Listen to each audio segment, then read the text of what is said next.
Hola a todos, buenas noches a todos. Tara samahan nyo ako, magbibigay tayo ng simple dinner na pagkain. Maghanap tayo kung sino natin pwede bigyan dito sa Araneta Center. Nagluto ako kanina ng pagkain for dinner na bibigyan natin sa mga Maynila. Tara! Hello everyone, ayan, dito tayo ngayon sa may Araneta Center. Magbibigay tayo ng konting food for dinner. May nakita ko kanina dito na isang sinanay. Taga-saan po kayo? Dyan lang. Yan, bibigyan natin si nanay ng pagkain at saka mineral water.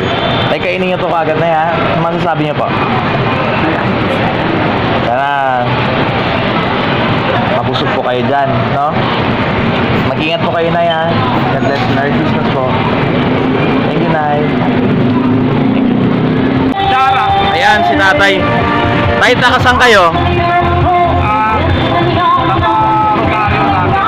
Naglilimos kayo? Naglilimos kayo? Kumain na kayo, hindi pa? Hindi pa? Ayan. Konting kainin nyo kagad yan, tay, ha? Sana makatulong ako. Ay, kutsara. Ayun nga, tay, naiwan ko eh. Pero sana makatulong ako kahit pa paano, ha? Merry Christmas, tay. Ingat po kayo, ha? Ano? Oh, kainin nyo yan, ha?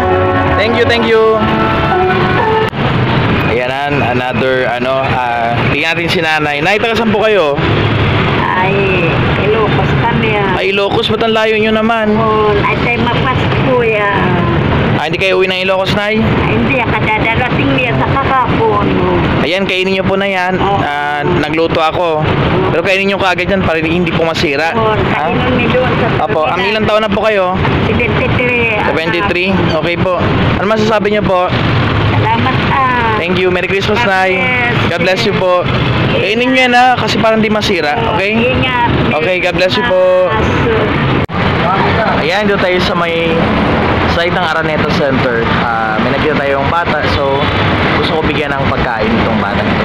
Ano pangalan mo? Ha? Dennis? Kapatid mo to? Ayan. Ano masasabi mo? Tsaka, ano na ba ngayon? Month ngayon? Christmas? Ano masasabi mo?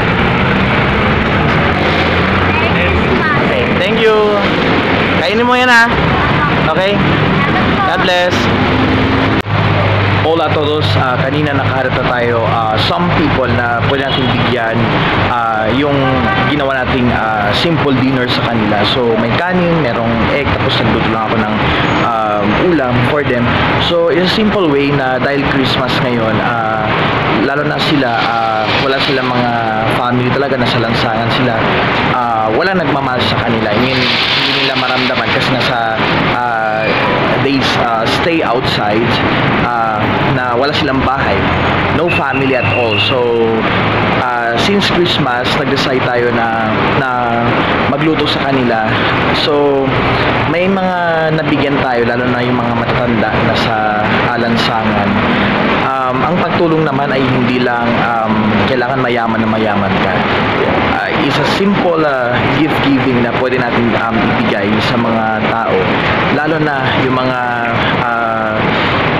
mga abandoned, lalo na yung mga matatanda na wala mga pamilya. So sana makakatulong tayo sa kanila ng kahit papano. Hindi natin kailangan tumulong ng malaking tulong. Kahit simpleng tulong, kahit simpleng pagkain lang, papaling feeling na makakatulong ka at maramdaman nila na mayroong nagmamahal sa kanila. So again, Merry Christmas to everybody. Next time maghanap tayo ulit na kung sino yung pwede natin bibigyan. Adios a todos. This is Rem Arneta. Buenas noches.